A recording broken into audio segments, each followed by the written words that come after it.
आज हम डिस्कस करेंगे torsional behaviour of RC sections.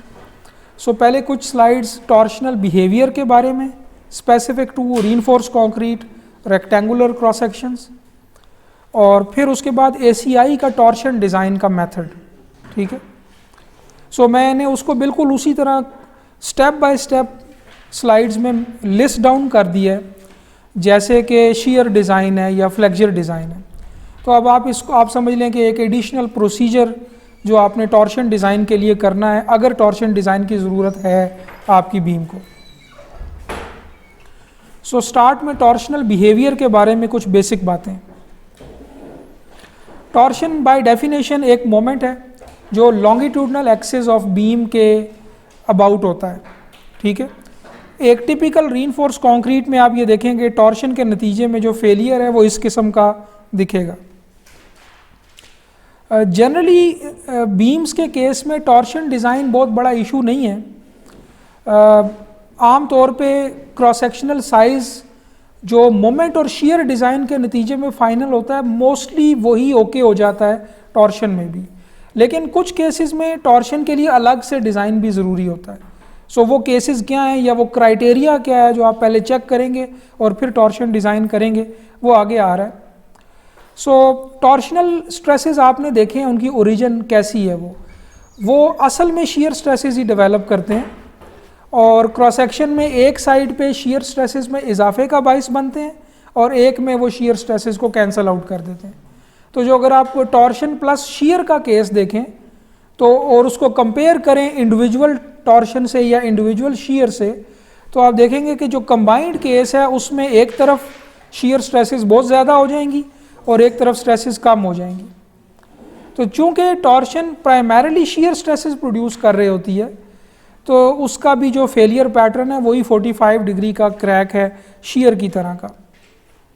कुछ प्रैक्टिकल केसेस जिनमें टॉर्शन आपकी बीम पे आ सकती है, आम तौर पे देखें, आपने देखा होगा कि जो लार्जर स्पैन्स हैं उनमें बड़ी मेन रेगुलर प्राइमरी बीम्स होती हैं और उनको कुछ सेकेंडरी बीम्स कनेक्ट कर रही होती हैं। अगर तो आपने सेकेंडरी बीम इस तरह से डिटेल की है कि वो सिंपली रेस्ट कर रही है आपकी प्राइमरी बीम पे, फिर तो आपकी प्राइमरी बीम और सेकेंडरी बीम में मोमेंट्स का ट्रांसफ़र नहीं होगा।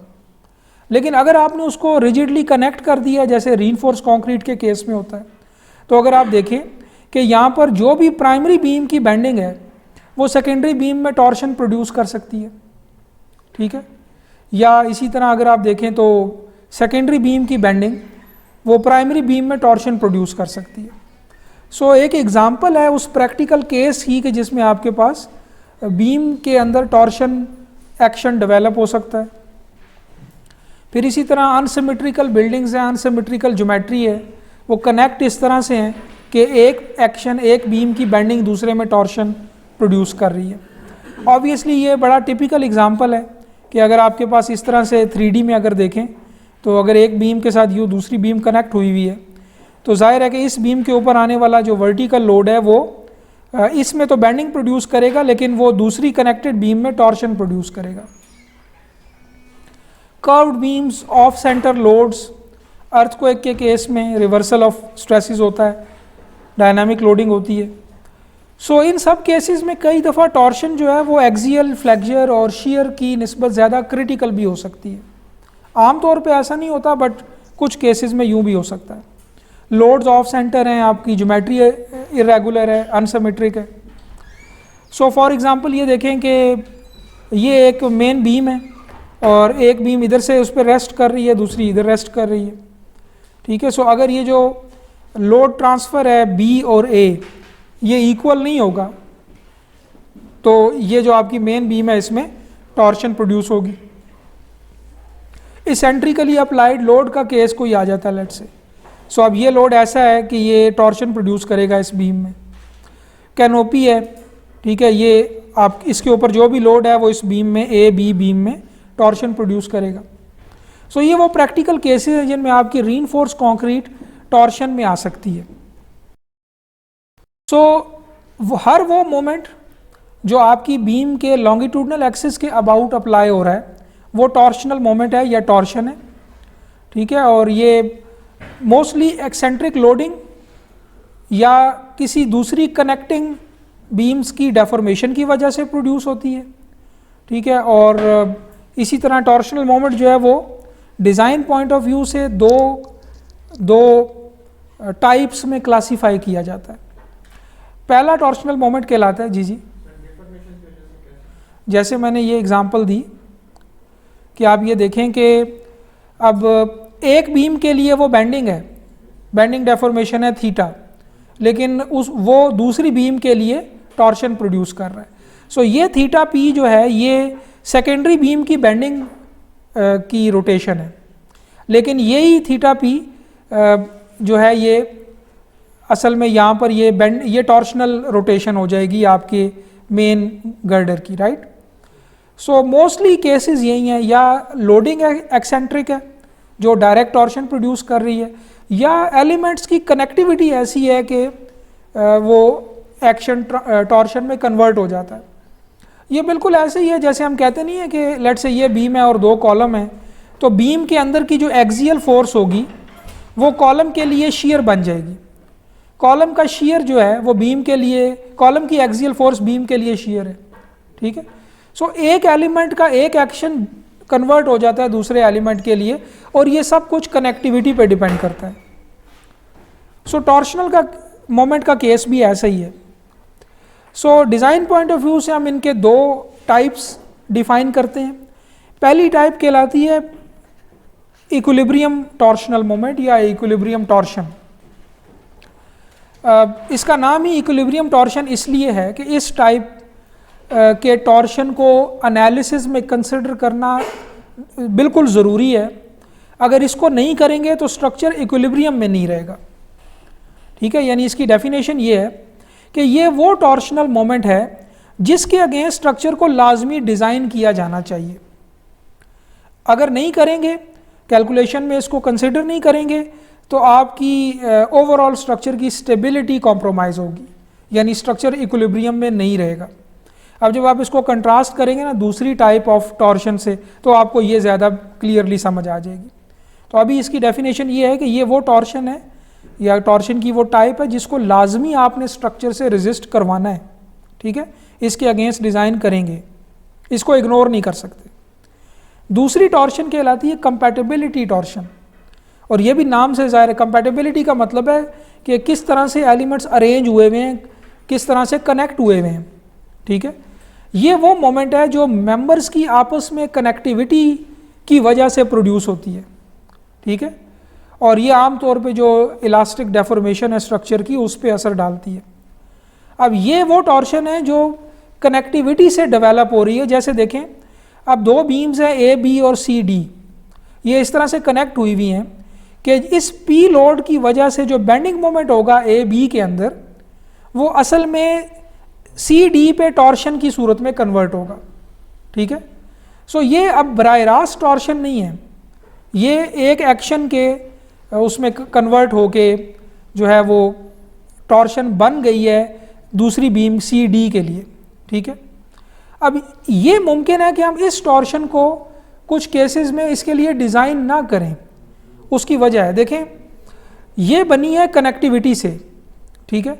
अगर आपका जो टॉर्शनल रिजिडिटी है आपके, लेट से आपका एक स्ट्रक्चर है वो बड़ा हाईली इनडिटर्मिनेट है, उसमें काफ़ी एलिमेंट्स लगे हुए हैं, सेकेंडरी बीम्स हैं, प्राइमरी बीम्स हैं, ठीक है।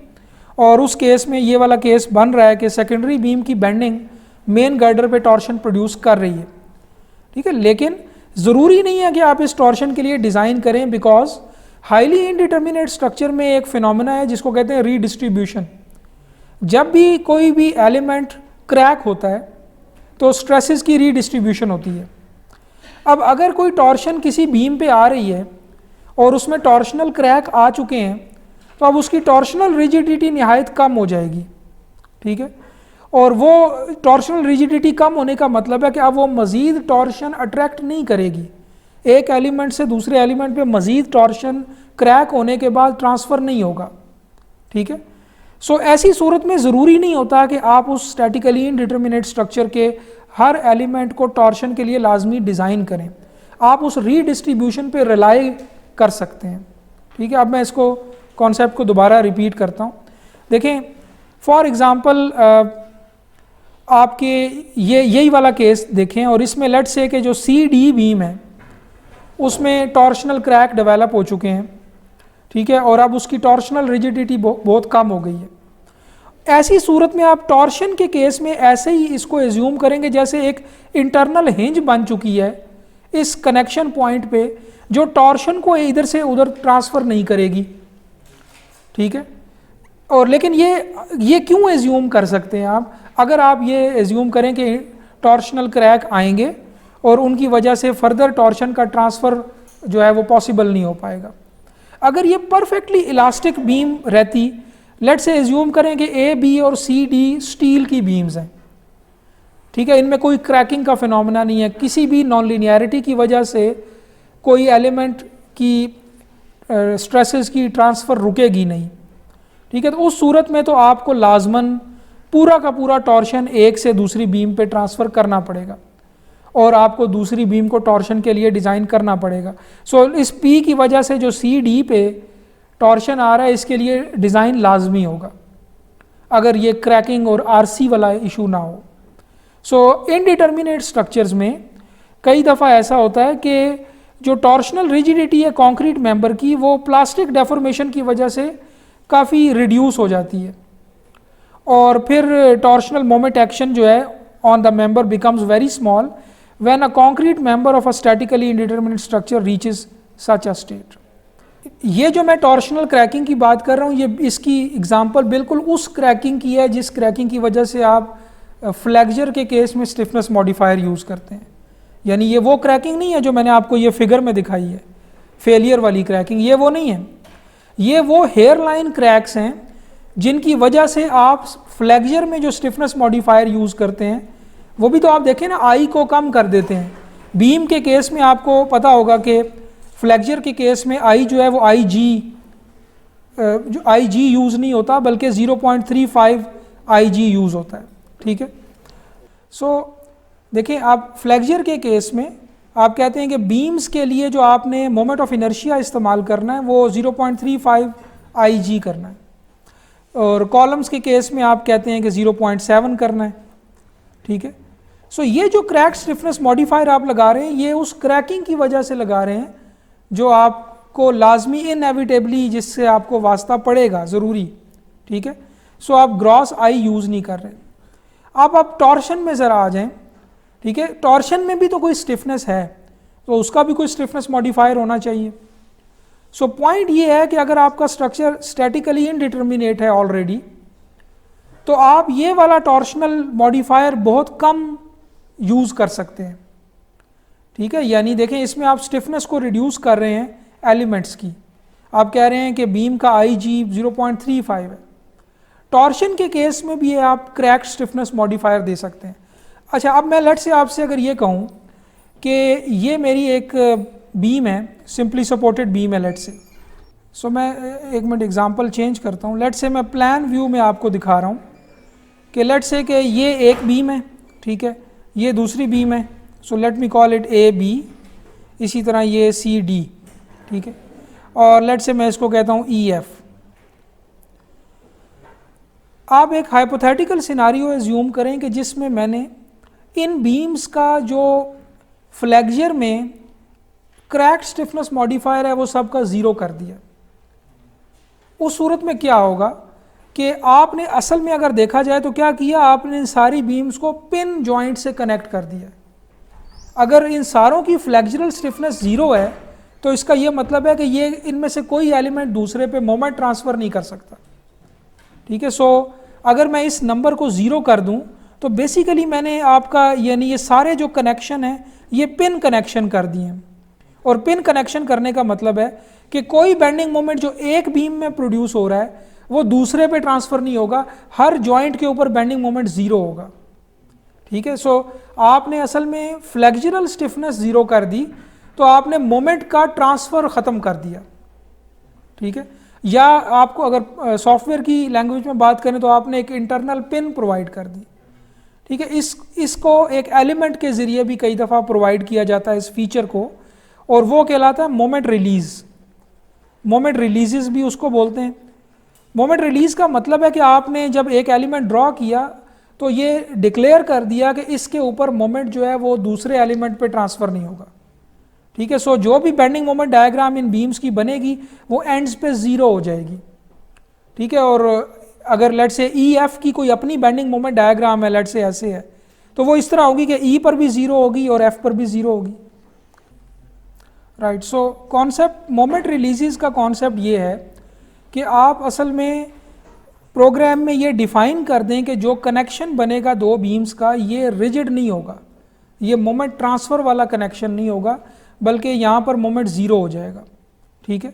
सो ये एक तरह का ये पिन से कनेक्टेड है। एक बीम जब बेंड हो रही है तो वो दूसरी बीम को अपने साथ बेंड नहीं करवा रही, ठीक है, वो उसके साथ इस तरह से कनेक्ट है जैसे पिन ज्वाइंट होता है, ठीक है। इसको प्रोग्राम में दो तरह से आप ई टैब्स में अगर देना चाहें तो ये फीचर डाल सकते हैं। एक तो ये कि आप जिस बीम को आप चाह रहे हैं कि ये मोमेंट ट्रांसफ़र ना करे उसका मोमेंट का जो स्टिफनेस मॉडिफायर है वो ज़ीरो कर दें, ठीक है, विच मीन्स के उसकी अपनी कोई फ्लेक्सुरल स्टिफनेस जो है वो आगे जाएगी ही नहीं, वो कंट्रीब्यूट ही नहीं होगी। दूसरा तरीका है मोमेंट रिलीजेस प्रोवाइड कर दें, यानी इस नाम से एक एंड रिलीजेस के नाम से एक फ़ीचर है ई टैब्स में बाकायदा, आप उसमें एक फ्रेम को सेलेक्ट करें और उसको मोमेंट रिलीजेस जो है वो असाइन कर दें। एक और तरीका भी है कि जब आप पहली दफ़ा बीम को ड्रॉ कर रहे होते हैं तो वहीं पे बाय डिफ़ॉल्ट जो कनेक्शन है वो रिजिड आ रहा होता है, उसको भी अगर पिन कनेक्शन कर देंगे तो वो बाय डिफ़ॉल्ट एंड पे दोनों एंड पे पिन लग जाएगी। तो अगर लेट से आप एज्यूम करेंगे ई एफ आपकी सेकेंडरी बीम है, सी डी और ए बी आपके मेन गर्डर हैं, और रियल केस ये है कि ई एफ सिंपली सपोर्ट कर रही है, इसके साथ रिजिडली कनेक्ट नहीं है, सिर्फ उसके ऊपर रेस्ट कर रही है। जब रेस्ट कर रही है तो इसका मतलब है ये मोमेंट ट्रांसफ़र नहीं करेगी, जब ये खुद बेंड होगी तो मेन गर्डर को बेंड नहीं करेगी, ठीक है। तो प्रोग्राम में ये फीचर रियल केस का इंट्रोड्यूस करवाने का तरीका है कि आप ई एफ के अंदर दोनों एंड्स के ऊपर ये एंड रिलीज या मोमेंट रिलीज प्रोवाइड करें, ठीक है। सो असल में देखा जाए तो आप असल में स्टिफनेस को ज़ीरो कर रहे हैं उन एंड्स के ऊपर ताकि आपका मोमेंट ट्रांसफ़र ना हो। सो आप बिल्कुल यही सिनारियो, आप ये तो मोमेंट का केस था ना, मोमेंट रिलीजेस या एंड रिलीजेस। सो किसी भी डिग्री ऑफ फ्रीडम को आप एंड्स पे रिलीज कर सकते हैं, यानी 6 की 6 डिग्री ऑफ फ्रीडम जो ई पर हैं और एफ पर हैं, ये या इनको इलास्टिक छोड़ा जा सकता है, रिजिड कनेक्शन बनाएंगी उस सूरत में, और या इनको रिलीज़ किया जा सकता है। रिलीज़ करने का मतलब है कि वो कोई उस एंड के ऊपर उस पर्टिकुलर डिग्री ऑफ फ्रीडम की स्टिफनेस एग्जिस्ट ही नहीं करती, ठीक है। सो टॉर्शन के केस में ऐसा ही है कि आप जब आपके इस केस में अगर आप के ई एफ के ऊपर बेंडिंग है जो कि सी डी और ए बी में टॉर्शन प्रोड्यूस करेगी, ठीक है। सो आप इस रीडिस्ट्रीब्यूशन को एज्यूम करते हुए टॉर्शनल मॉडिफायर ई एफ का वो 0 या 0.1 या 0.2 बहुत कम नंबर दे सकते हैं। उस सूरत में आपका जो टॉर्शन की ट्रांसफ़र है वो बहुत कम हो जाएगा। लेकिन ये तब है जब आप रीडिस्ट्रीब्यूशन आपके केस में रियल केस में हो भी रही हो, और ये भी सिर्फ कंपैटिबिलिटी टॉर्शन में कि जिसमें अप्लाइड लोडिंग की वजह से डायरेक्ट टॉर्शन प्रोड्यूस नहीं हो रही बल्कि कनेक्टिविटी की वजह से प्रोड्यूस हो रही है, ठीक है। सो अब मैं दोबारा से समरी रिपीट करता हूँ कि टॉर्शन की दो टाइप्स हैं। एक है इक्विलिब्रियम टॉर्शन जो डायरेक्टली अप्लाइड लोडिंग इस तरह से लग रही है कि वो डायरेक्ट टॉर्शन प्रोड्यूस हो रही है, इसके अगेंस्ट तो डिज़ाइन लाजमी होगा, ठीक है। जो वो टी यू प्रोड्यूस होगा इसके अगेंस्ट लाजमी डिज़ाइन होगा। अगर डिज़ाइन नहीं करेंगे, ठीक है, फॉर एग्जांपल ये देखें ना, एक केस है ये वाला। अब इसमें अगर मैं कहूँ कि मैं इस बीम को इस पी की वजह से जो टॉर्शन प्रोड्यूस हो रहा है, लेट से ये मोमेंट आर्म है कोई टॉर्शन का, ठीक है। सो जो भी टॉर्शन प्रोड्यूस हो रहा है इस बीम को मैं इस पर डिज़ाइन नहीं करता तो ये सीधा सीधा फेल हो जाएगा। ये इक्विलिब्रियम टॉर्शन की एग्जांपल है, ये इक्विलिब्रियम टॉर्शन की एग्जांपल है, ठीक है। लेकिन कनेक्टिविटी की वजह से जो टॉर्शन आ रही है ये आपकी कंपैटिबिलिटी टॉर्शन की एग्जांपल है, लेकिन वो डायरेक्टली लोड्स प्रोड्यूस नहीं कर रहे, वो एलिमेंट्स की जो लोड्स हैं वो डायरेक्टली अपने एलिमेंट के ऊपर हो सकता है बेंडिंग या एक्सियल लोड प्रोड्यूस कर रहे हो या शीयर प्रोड्यूस कर रहे हो। तो लोड एज सच बराह रास्त कोई टॉर्शन प्रोड्यूस नहीं कर रहा, कनेक्टिविटी की वजह से वो एक्शन किसी और एलिमेंट में जाके टॉर्शन में कन्वर्ट हो गया। ठीक है, सो ये डिफरेंस है इन दो टॉर्शन के दरमियान। सो कंपैटिबिलिटी टॉर्शन के केस में एक एडिशनल पॉइंट समझने का जो है वो है रीडिस्ट्रीब्यूशन ऑफ एक्शंस, कि अगर आपका एलिमेंट टॉर्शन में क्रैक हो गया है तो वो फिर फर्दर टॉर्शन ट्रांसफ़र नहीं करेगा। ठीक है, और जिसकी वजह से आप ज़रूरी नहीं है कि हर एलिमेंट को टॉर्शन में डिज़ाइन भी करें, यानी कंपैटिबिलिटी टॉर्शन को ज़रूरी नहीं है कि हर केस में आप डिज़ाइन भी करें। सो टॉर्शनल रीइंफोर्समेंट उन केसेस में जिनमें आपने प्रोवाइड करनी होती है, उस केस में ज़्यादातर केसेस में तो जो ऑलरेडी स्टरअप्स आपने प्रोवाइड की हुई हैं वही इनफ होती हैं, बट कुछ केस में आपको जब प्रॉपर टॉर्शन का डिज़ाइन करते हैं तो स्टरअप्स और लॉन्गिट्यूडनल स्टील दोनों का कॉम्बिनेशन आपने प्रोवाइड करना होता है। तो टॉर्शनल स्टील, जैसे मैं स्टार्ट से कह रहा हूँ, लॉन्गिट्यूडनल स्टील भी मिलती है आपको इसके डिज़ाइन के नतीजे में और स्टरअप्स भी मिलेंगी। लॉन्गिट्यूडनल स्टील आपकी फ्लेक्सुरल स्टील में ऐड हो जाएंगी और स्टरअप्स आपकी शीयर स्टील में ऐड हो जाएंगी। ठीक है, सो अलग से कोई टाइप नहीं है टॉर्शनल स्टील की, ये उन्हीं दो में एक एडिशन आपको मिल जाएगी। सो आमतौर पे अगर आप यू शेप स्टरअप देते हैं शीयर फेलियर के अगेंस्ट, तो टॉर्शन में वो सूटेबल नहीं है। टॉर्शन में आपको पूरा क्लोज्ड हुप बनाना होगा।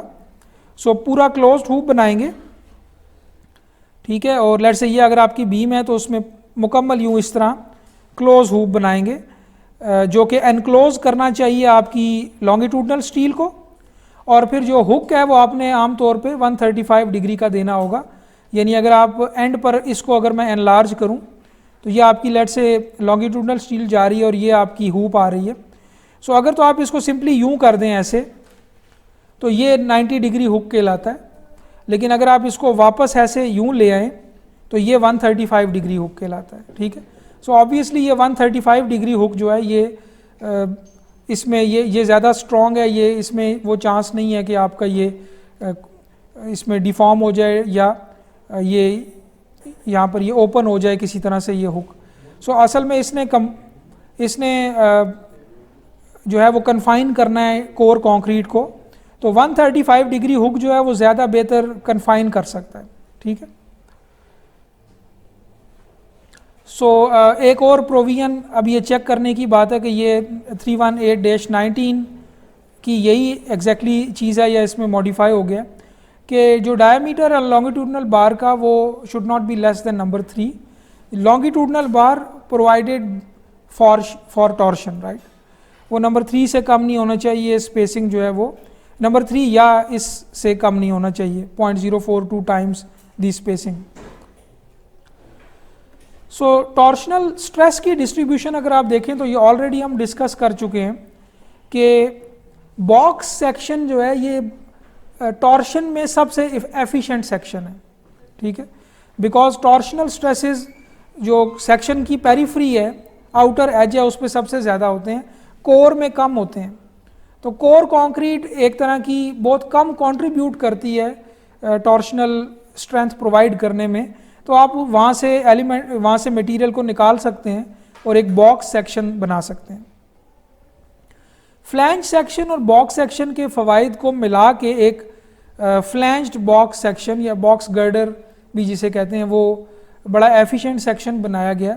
आमतौर पे ब्रिजेस में यूज़ होता है कि टॉप सरफेस जो है वो डेक के तौर पे यूज़ हो सकती है और बाकी ओवरऑल जो सेक्शन है ये टॉर्शनली बहुत स्टेबल है। ठीक है, सो ये एक सिंगल बॉक्स गर्डर भी हो सकता है, डबल भी हो सकता है, यानी 2 बॉक्स हों ऐसे और फिर जो है वो ज़्यादा बड़ा फ्लैंज हो सकता है इसमें।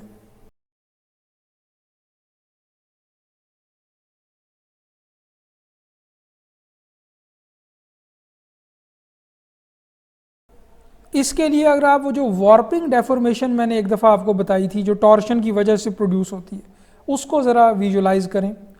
यानी वार्पिंग क्या है कि क्रॉस सेक्शनल प्लेन की अपनी डेफॉर्मेशन आउट ऑफ प्लेन और इनटू द प्लेन। अगर आपका एक सर्कुलर लेट से आपका ये जो है वो बीम है या एलिमेंट है लेट से कोई भी, और उस पर टॉर्शन आ रही है ऐसे, तो आप इस क्रॉस सेक्शनल प्लेन को ज़रा एज्यूम करें कि ये कैसे डिफॉर्म होगा। जब टॉर्शन आएगी तो ये इसका कुछ हिस्सा प्लेन से बाहर आ जाएगा, कुछ अंदर चला जाएगा। सो एक इरेगुलर सी डेफॉर्मेशन आएगी जो क्रॉस सेक्शनल प्लेन में आएगी। ये डेफॉर्मेशन कहलाती है वार्पिंग, ठीक है। सो आप इमेजिन करें कि इसके कॉरिस्पॉन्डिंग एक्शन क्या होगा, एक्सियल स्ट्रेसेस। तो टॉर्शन असल में एक्सियल स्ट्रेसेस भी प्रोड्यूस करते हैं अलोंग द लेंथ। यही वजह है कि टॉर्शनल कैपेसिटी एक्सियल रीइंफोर्समेंट से भी आती है, ठीक है। सो अगर आप प्योर टॉर्शन का केस देखें तो उसमें शीयर फ्लो देखेंगे तो वो बड़ा यूनिफॉर्म होगा, ठीक है, बड़ा रेगुलर किस्म का यूनिफॉर्म शीयर फ्लो होगा ऐसे, अगर टॉर्शन अप्लाई हो रही है, प्योर टॉर्शन। अगर टॉर्शन और शीयर दोनों हो रहे हैं, ठीक है, यानी अगर लेट से लोडिंग इस तरह अप्लाई हो रही है कि अब ये शीयर भी प्रोड्यूस करेगी और इनको मिलके एक टॉर्शन भी प्रोड्यूस होगी, उस सूरत में अनइवन शीयर फ्लो होगा और वो डिपेंड करेगा इनकी रिलेटिव वैल्यूज़ पे, ठीक है। शीयर ज़्यादा है, टॉर्शन ज़्यादा है, उसकी वजह से एक अनइवन शीयर फ्लो आपकी बीम के अंदर डेवलप होगा। आरसी की अगर बात करें तो ऑलरेडी हमें प्योर इलास्टिक केस में तो पता है कि एंड्स के ऊपर यानी पेरिफेरी के ऊपर जो है वो आपकी torsional stresses, shear stresses produced by torsion maximum होंगी। लेकिन ऑलरेडी हमें पता है कि कंक्रीट क्रैक होता है न्यूट्रल एक्सिस से नीचे, तो वो जो एक ट्यूब हमें मिलती है जो सबसे ज़्यादा कंट्रीब्यूट करती है टॉर्शनल कैपेसिटी में, उस ट्यूब का भी कुछ हिस्सा उस न्यूट्रल एक्सिस से नीचे का जो हिस्सा है वो क्रैक्ड एज्यूम हुआ होगा, ठीक है। सो एक तरह का सिर्फ उसका कुछ हिस्सा ऐसा होगा कंक्रीट सेक्शन का जो रियल में टॉर्शन में अवेलेबल होगा, ठीक है। सो अगर आप इसकी एक क्लासिकल एग्जांपल देखें तो आप शीयर स्ट्रेसेस अगर प्लॉट करें एक ऐसे कंक्रीट सेक्शन की जिसमें एक स्टील ट्यूब एम्बेड हुई हुई हो, तो आप देखेंगे कि सारी की सारी ऑलमोस्ट जो शीयर स्ट्रेसेस हैं प्रोड्यूस्ड बाय टॉर्शन वो उसमें कॉन्सेंट्रेट हो जाएंगी उस ट्यूब में, ठीक है। इसका मतलब ये है कि हमारा ज़्यादातर जो टॉर्शनल स्ट्रेंथ है वो उस एक हाइपोथेटिकल ट्यूब से मिल रहा है हमें जो कि पेरिफेरी के ऊपर वाक़ है। अब इसी को ज़रा थोड़ा सा इस तरह से सोचें, आरसी सेक्शन के केस में आपको पता है कि स्टरअप्स होती हैं। अब ये तो एम्बेडेड ट्यूब है ना, लेकिन असल में उसमें स्टरअप्स होती हैं कुछ स्पेसिंग के बाद, ठीक है। तो आपको यहाँ से आइडिया हो गया कि देखें जो टॉर्शनल स्ट्रेसेस हैं वो डायरेक्टली अगर क्लोज्ड हुप दिया हुआ होगा स्टरअप्स का तो डायरेक्टली रेजिस्ट करेगा, ठीक है। अगर आप परफेक्टली इलास्टिक केस देखें, यानी आपके पास लेट से एक क्रॉस सेक्शन है, ठीक है, उसके ऊपर टॉर्शन आ रही है ऐसे टी, और ये परफेक्टली इलास्टिक केस है, और इस टॉर्शन की वजह से जो ट्विस्ट एंगल प्रोड्यूस हुआ है लेट से वो थीटा है, तो टी और थीटा में जो इलास्टिक फार्मूला अवेलेबल है जो मैकेनिक्स, क्लासिकल मैकेनिक्स से हमें मिलता है, वो ये है, theta is equal to T L over G J, और इसमें जी जो है वो शीयर मॉडुलस है कंक्रीट का, जे जो है वो टॉर्शनल कांस्टेंट है, ये दोनों मिलके टॉर्शनल स्टिफनेस बनाएंगे। सो एक्शन और डेफॉर्मेशन के दरमियान स्टिफनेस असल में मल्टीप्लायर है, ठीक है। ये एफ इज इक्वल टू के यू के फॉर्मेट का फॉर्मूला है, ठीक है, या किसी भी और एक्शन और डेफॉर्मेशन को आप रिलेट करें तो आपको बीच में टॉर्शनल, बीच में जो भी स्टिफनेस है वो चाहिए होगी। सो आप इस फार्मूला से अगर कोई भी टी अप्लाई करें, क्रॉस सेक्शनल प्रॉपर्टीज से जे और जी आपके पास अवेलेबल है, तो आपके पास एक थीटा कैलकुलेट होके आ जाएगा। आपको उसमें लेंथ भी चाहिए और जी और जे भी चाहिए। सिंपल किस्म के क्रॉस सेक्शन शेप्स के लिए तो क्लोज्ड फॉर्म एक्सप्रेशन अवेलेबल है जे मालूम करने का, टॉर्शनल कांस्टेंट मालूम करने का। For example rectangular cross section अगर है जिसमें शॉर्टर डायमेंशन बी है और लॉन्गर डायमेंशन सी है, तो आप इस एक्सप्रेशन से जे कैलकुलेट कर सकते हैं। लेकिन जो इरेगुलर किस्म के क्रॉस सेक्शन है उनके लिए जे के का कोई क्लोज्ड फॉर्म एक्सप्रेशन अवेलेबल नहीं है, ठीक है। जो आपको क्रॉस सेक्शन प्रॉपर्टीज़ कैलकुलेट करने की असाइनमेंट मिली हुई है उसमें भी आप देखेंगे कि जे जो है वो आप हर क्रॉस सेक्शन शेप का ईजीली आप एक्सप्रेशन मालूम नहीं कर सकते, वो जो आप डायमेंशंस की शक्ल में लिख सकें।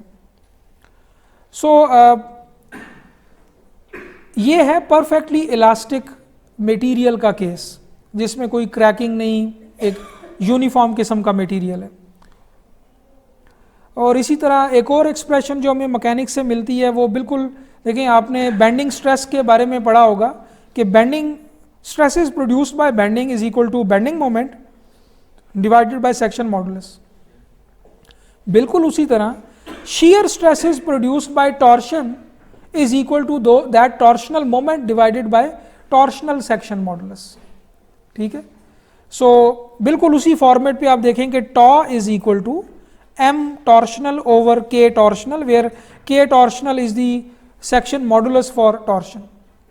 तो बिल्कुल उसी तरह जैसे bending moment axial stresses produce करते हैं, torsional moment shear stresses produce करेंगे। और ठीक है, इसमें ये एग्जैक्टली सेम फॉर्मेट है, इसमें जो के टी है वो बिल्कुल क्रॉस सेक्शनल प्रॉपर्टीज़ और क्रॉस सेक्शनल शेप का फंक्शन होगा, बिल्कुल ऐसे ही जैसे सेक्शन मॉडुलस उसका फंक्शन है।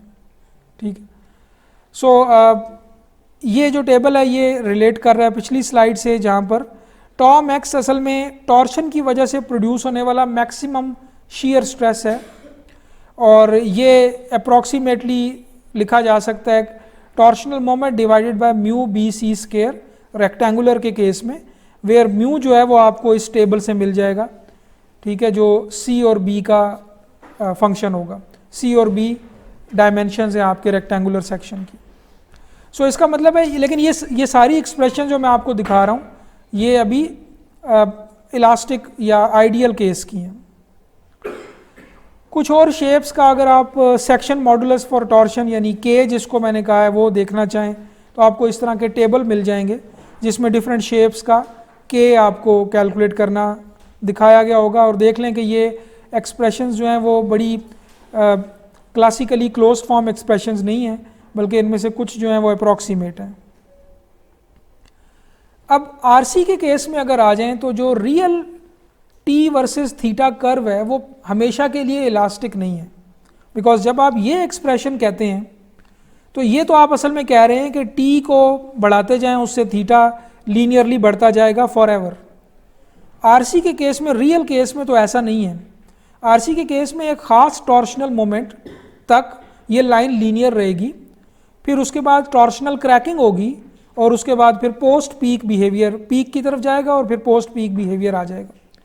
सो शुरू में देखें ये लीनियर रही है, ठीक है, और उसके बाद ये सॉफ्ट होना शुरू हो गई ये लाइन, और एक पॉइंट के ऊपर आपकी अल्टीमेट टॉर्शनल कैपेसिटी अचीव हो जाएगी जिसको टी एन कहा हुआ है। टी एन तब अचीव होगा जब आपकी टॉर्शनल रीइंफोर्समेंट यील्ड हो जाएगी। जैसे फ्लेक्सुरल यील्ड हो जाती है तो वो एम एन हो जाता है, या वी एन हो जाता है जब आपकी शेयर स्टरअप यील्ड हो जाती है। सो ये एक typical real T versus theta curve है जिसको टॉर्क ट्विस्ट बिहेवियर कहते हैं। पीक के बाद ये फिर पोस्ट पीक पे जाएगा। जाहिर है अगर लाइटली रीइंफोर्स्ड होगा तो उसकी कैपेसिटी कम होगी और हो सकता है कि वो ब्रिटल फेलियर की तरफ जाए। अगर हैवीली रीइंफोर्स्ड होगा तो कैपेसिटी थोड़ी ज़्यादा होगी और वो थोड़ा डक्टाइल बिहेवियर हो जाएगा। सो ये कुछ रियल एग्जाम्पल के साथ दिखाया गया कि मुख्तलिफ किस्म के cross sections with different amounts of reinforcements के साथ टॉर्क ट्विस्ट बिहेवियर क्या है। तो आप देखें कि ये मुख्तलिफ लाइन्स हैं जो रो टी यानी total percentage of reinforcement including longitudinal steel and stirrups. तो ये टोटल रीइंफोर्समेंट है, इसकी अमाउंट जैसे जैसे नीचे आ रहे हैं कम हो रही है, ठीक है, और ये एक ही क्रॉस सेक्शन साइज है और उसमें सिर्फ अमाउंट ऑफ स्टील वेरी करवा के टॉर्क ट्विस्ट बिहेवियर प्लॉट किया गया। सारी की सारी बीम्स चाहे लाइटली रीइंफोर्स्ड है, हैवीली रीइंफोर्स्ड है, सारी की सारी एक ही क्रैकिंग टॉर्क रखती हैं या टॉर्शनल मोमेंट रखती हैं कॉरस्पॉन्डिंग टू क्रैकिंग। उससे पहले पहले इन सब का बिहेवियर सेम है, क्योंकि जब तक आपका एलिमेंट क्रैक नहीं होगा, आपकी स्ट्रेसेस स्टील पे ट्रांसफ़र नहीं होंगी, तब तक सारे के सारी क्रॉस सेक्शन एक जैसा बिहेव करेंगे। जब एक दफ़ा क्रैकिंग आ गई और स्टील पे स्ट्रेसेस ट्रांसफ़र हो जाएंगी, उसके बाद फिर हैविली रीइंफोर्स जो है वो ज़्यादा स्ट्रेंथ शो करेगा, जो लाइटली रीइंफोर्स्ड है वो कम स्ट्रेंथ शो करेगा। सो आप ये देखेंगे एक ख़ास वैल्यू ऐसी है torsional total amount of reinforcement की कि जिसको अगर आप प्रोवाइड करें तो कोई ख़ास इंक्रीज़ आपको नहीं मिल रहा कैपेसिटी में। जिस पॉइंट के ऊपर आपका पहला क्रैक आ रहा है टॉर्शन में, उसी पे अल्टीमेट फेलियर भी हो रहा है। लेकिन अगर आप अमाउंट ऑफ स्टील बढ़ाते जाएं तो आप देखेंगे कि आपकी कैपेसिटी Tn जो अल्टीमेट टॉर्शनल कैपेसिटी है फेलियर के कॉरिस्पॉन्डिंग वो इंक्रीज़ हो रही है। एक और ऑब्जर्वेशन इसमें यह है कि यहाँ पर आपके पास 3 RC बीम्स का टॉर्क ट्विस्ट बिहेवियर है। E4 का मतलब है कि बिल्कुल आपने एक ट्यूब जो है वो ले ली है और बहुत थिन उसकी वॉल्स हैं, बीच में बहुत बड़ा एरिया हॉलो है।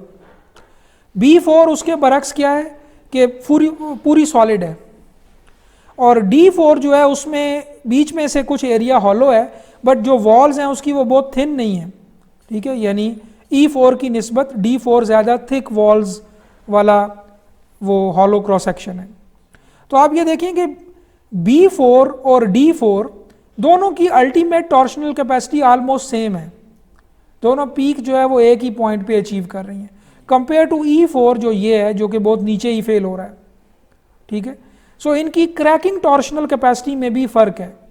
क्रैकिंग टॉर्शन वो जहाँ पे पहली दफ़ा सेक्शन क्रैक हुआ और फिर उसके बाद सॉफ्ट हो गया। तो इससे ये साबित हुआ कि B4 और D4 आपस में कंपेरेबल हैं। ठीक है, लेकिन D4 और E4 कंपेरेबल नहीं है, इनमें बहुत फ़र्क है कैपेसिटी में। तो इसका मतलब है कि इसका एक ऑप्टिमम अमाउंट है कोर मटेरियल की जो आप रिड्यूस कर सकते हैं, निकाल सकते हैं। अगर आप बहुत ज़्यादा निकाल देंगे, बहुत थिन हॉलो क्रॉस सेक्शन कर देंगे तो भी कैपेसिटी रिड्यूस होगी। ठीक है, सो अगर आपको इन दो में से किसी का इंतखाब करना पड़े तो आप D4 पे जाएंगे बिकॉज इसमें आपका मटेरियल भी सेव हो रहा है और कैपेसिटी ऑलमोस्ट उतनी अचीव हो रही है जितनी B4 के केस में हो रही है। एक बड़ा इंटरेस्टिंग एक्सपेरिमेंट क्रैकिंग फेलियर को विजुलाइज करने के लिए मुझे मिला एक बुक में से, और ये मैंने इसमें ऐड किया कि इसमें किया ये गया है कि एक प्लेन कंक्रीट की बीम टॉर्शन में टेस्ट की गई है, और ये देखें ये उसका फ्रंट फेस है, ये टॉप फेस है, और चूंकि torsional crack through out beam के चारों तरफ आएगा। ठीक है, तो उसने ये किया रिसर्चर ने कि बीम के दूसरी तरफ एक मिरर लगा दिया ताकि वो जो रियर बैक फेस है वो भी वो देख सके कि वो कैसे क्रैक हो रहा है टॉर्शन की एप्लीकेशन के दौरान। तो ये टॉर्शनल फोर्स अप्लाई की गई, टॉर्शनल मोमेंट सॉरी। ठीक है, सो सबसे पहले middle section of beam under torsion, camera could see front face and top face directly, और जो बैक फेस है वो आपको मिरर में से नज़र आ रहा है। तो ये टॉप फेस है, ये फ्रंट फेस है, और फिर इसकी जो बैक साइड है वो आपको मिरर में नज़र आ रही है। 1/100th second after diagonal crack was picked up by camera. Crack front face से स्टार्ट हुआ टॉर्शन की वजह से, और वो प्रोपेगेट किया up to the top of front face 1/100th second में। Crack extends across front face. 1/15 second after the crack was observed, crack widens and spread across the top face. तो वो क्रैक जब टॉप तक पहुंच गया तो अब वो टॉप सरफेस में से गुजर रहा है। आप इमेजिन करें कि टॉर्शन में क्रैक कैसे ट्रैवल कर रहा है। जब टॉप सरफेस है तो वो बैक मिरर में भी वो नज़र आ रहा है, बट यहीं से भी डायरेक्टली आप देख रहे हैं कि वो टॉप सरफेस को भी पास कर गया। और फिर 1/5 second after the crack was observed, concrete crushes at the back face as shown in the mirror. तो जब वो टॉप भी क्रॉस कर गया तो फिर आपने देखा कि दूसरी तरफ कंक्रीट क्रश हो गया। ठीक है, सो अब आप ये ज़रा टॉर्शन की डायरेक्शन विजुलाइज करें कि एक तरफ से आप उसको इस डायरेक्शन में इसको ट्विस्ट कर रहे हैं, दूसरी तरफ इस तरह कर रहे हैं, तो जो बैक फेस है वहाँ पे कंक्रीट क्रश कर गया। और जब आप इन दोनों, अब ये थ्रू आउट पास कर गया क्रैक, तो आपने दोनों इससे लेट से अलग कर लें क्योंकि ये प्लेन कंक्रीट है। जो क्रैक्ड सरफेस आप देखेंगे वो इस तरह की होगी, वो बिल्कुल परफेक्टली कोई स्लांटिंग 45 डिग्री का क्रैक नहीं होगा जैसे आपका शीयर का क्रैक होता है, जो दोनों फेस पे इकट्ठा स्टार्ट होगा और 45 डिग्री पे ऊपर ट्रैवल करेगा। ऐसा नहीं है, एक फेस से स्टार्ट होगा। अब इसको ज़रा रिलेट करें उस बात से कि शीयर स्ट्रेसेस जो प्रोड्यूस करेगी टॉर्शन, वो क्रॉस सेक्शन के एक तरफ एड अप हो जाएंगी, दूसरी तरफ सबट्रैक्ट हो जाएंगी। क्रैक भी फ्रंट फेस से स्टार्ट हुआ, टॉप पर गया और फिर उसके बाद बैक फेस क्रश हो गई, बैक साइड क्रश हो गई। तो ये जो फेलियर सरफेस है, आप ये देखें, ये परफेक्टली कोई 45 डिग्री का क्रैक नहीं है। ये देखें, ये आगे इधर तक आया हुआ है, लेकिन दूसरी तरफ से ये उसी तरह से पैरेलल नहीं आ रहा। ठीक है, तो ये कोई ऐसा कोई वन वे टाइप का एक ही दोनों फेसेस का इकट्ठा फेलियर नहीं है। लेकिन ये प्लेन कंक्रीट का एक टेस्ट था। रीबार्स के केस में थोड़ा डिफरेंट हो जाएगा। सो अगर अनरीइंफोर्स्ड या प्लेन कंक्रीट होगी तो टॉर्शनल क्रैक जो होगा वो प्योर शीयर स्ट्रेस की वजह से डेवलप होगा, वो 45 डिग्री पे होगा। सो आप ये देखें कि ये इस फेस पे भी 45 डिग्री पे है। ठीक है, सी डी जो क्रैक है, और उसमें भी वही जो प्रिंसिपल स्ट्रेसेस वाला कॉन्सेप्ट है वो आ जाएगा, because torsion primarily shear stress he produce कर रहा है। तो शीयर स्ट्रेस और जो भी कोई एक्सियल स्ट्रेस पहले से मौजूद हैं वो मिल के डायगोनल टेंशन में कन्वर्ट हो जाएंगे और 45 डिग्री के क्रैक में उसका रिजल्ट आ जाएगा। लेकिन अगर आपके केस में शीयर और टॉर्शन दोनों हैं, बीम अनरीइंफोर्स्ड ही है अभी भी, तो फिर मुमकिन है कि आपका क्रैक एग्जैक्टली एक साइड पे 45 डिग्री ना हो, बल्कि कोई एंगल उससे डेविएट हो सकता है। So when a member is subjected to combined shear and torsion, the two shearing stresses component add on one side and counteract on the other side. As a result, inclined cracking starts on the face where stresses add. तो जिस तरफ वो दोनों add होंगे वहाँ तो बड़ी high shear produce हो जाएगी, तो वहाँ पे तो 45 डिग्री का क्रैक स्टार्ट होगा जैसे ए बी। ठीक है, and extend across the flexural tensile face of the beam. If the bending moments are sufficiently large and cracks will extend almost vertically across the back face. अगर bending moment भी significantly large है तो फिर दूसरे and के ऊपर जो crack है वो वर्टिकली नीचे जाएगा। ठीक है, वो वर्टिकली एक्सटेंड होगा, ना कि 45 डिग्री पे। तो आप इसको ज़रा कंपेयर करें पिछली फिगर से जहाँ पर सारे क्रैक 45 डिग्री हैं, क्योंकि ये प्योर शीयर का केस है, लेकिन ये शीयर के साथ बाकी एक्शंस की इंटरेक्शन का केस है। तो जिस तरफ दोनों shear stresses produce by shear and shear stress produce by torsion, जिस तरफ वो दोनों ऐड अप हो जाएंगे वहाँ पे तो इंक्लाइन 45 डिग्री का क्रैक आएगा। लेकिन दूसरे एंड पर अगर मोमेंट सिग्निफिकेंट है और ये दोनों एक दूसरे को कैंसिल कर रहे हैं तो फिर वर्टिकल फ्लेक्सुरल क्रैक आएगा। सो अब ACI का टॉर्शन डिज़ाइन देखते हैं। मैं आपको अभी इसके कुछ की स्टेप्स दिखाता हूँ। सबसे पहला स्टेप ये है कि आपने टॉर्शनल फैक्टर टॉर्शन कैलकुलेट करना है। ज़ाहिर है ये एनालिसिस से आएगा, TU। फिर डिटरमिन स्पेशल सेक्शन प्रॉपर्टीज़। अभी हम आगे देखेंगे नेक्स्ट स्लाइड पे कि जब आप एक रेक्टेंगुलर क्रॉस सेक्शन डिज़ाइन कर रहे हैं तो पूरी उसकी ग्रॉस B और D आपकी कैलकुलेशन में इस्तेमाल नहीं होगा।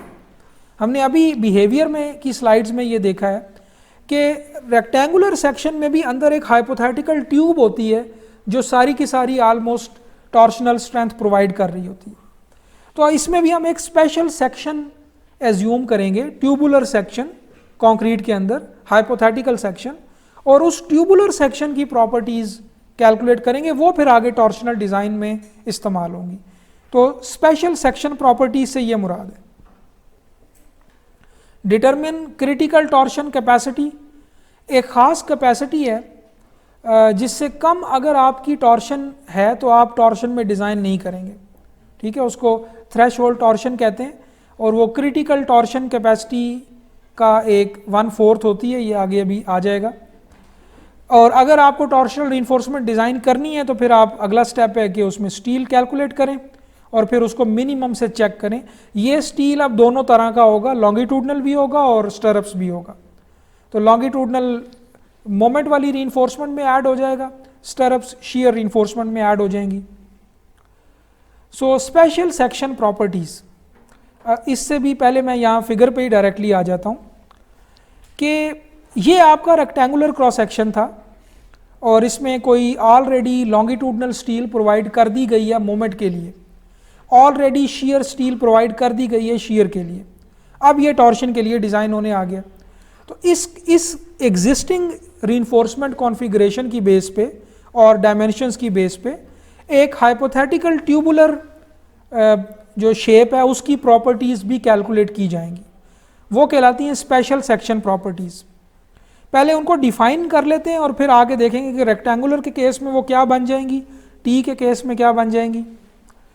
ACI डिज़ाइन में इस्तेमाल होगा area enclosed by outside perimeter of concrete cross section, ACP।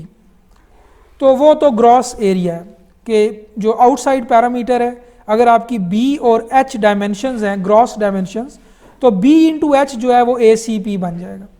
So ACP तो सीधा सीधा ओवरऑल ग्रॉस एरिया है। AOH area enclosed by centre line of the outermost closed transverse torsional reinforcement, जो आपने stirrups दी हैं, ठीक है, उनका area enclosed by centre line of those stirrups, ठीक है। सो लेट्स से आप इधर आते हैं। सो लेट्स से कि आपका क्लियर कवर दोनों डायरेक्शंस में स्मॉल c है, तो आप B में से भी दोनों तरफ का क्लियर कवर निकाल दें, B-2C, और H में से भी दोनों तरफ का क्लियर कवर माइनस कर दें तो H-2C। ये जो एरिया अंदर का बनेगा, ये वाला सारा एरिया, ये एरिया AOH है, ये आगे इस्तेमाल होगा ACI के डिज़ाइन में। A0 is the gross area enclosed bye shear flow path. अब ये जाहिर है कि इसके लिए हमें कोई गाइडेंस चाहिए। शीयर फ्लो का जो पाथ बनेगा टॉर्शनल मोमेंट की वजह से प्रोड्यूस होने वाले शीयर स्ट्रेसेस का, जो कि एक हाइपोथेटिकल ट्यूब में बन रहा होगा, उसके अंदर का एरिया, इसको डायरेक्टली ACI ने 0.85 ऑफ AOH कह दिया, ठीक है। यानी जो AOH आप निकालेंगे, ठीक है, यानी इस एरिया का, इस शेडेड एरिया का भी 85%, ठीक है। सो एक तरह का आपने समझ लें कि ये बीच का एरिया, यानी 15% माइनस कर दें तो ये जो बीच का एरिया ये A0 है। फिर है PCP, outside perimeter of concrete cross section, ठीक है, पूरा पेरीमीटर यानी 2 times of width plus 2 times of height. और फिर PN, perimeter of the centre line of outer most closed transverse torsional reinforcement. तो वही चीज़ जिसका पहले एरिया निकाला था, अब उसी का पेरीमीटर ले लेंगे, यानी जो इंटरनल ये रेक्टेंगल है इसका पेरीमीटर। सो B-2C का 2 टाइम्स और फिर प्लस H-2C का 2 टाइम्स। सो ये सारी नोटेशंस आपको क्लियर हो गई, ठीक है। ये अब नई नोटेशंस हैं या स्पेशल सेक्शन प्रॉपर्टीज़ हैं जो आगे डिज़ाइन में इस्तेमाल होंगी, यानी पूरा B और H इस्तेमाल नहीं होगा बल्कि ये डायमेंशंस इस्तेमाल होंगी, ये एरिया या पेरीमीटर इस्तेमाल होंगे।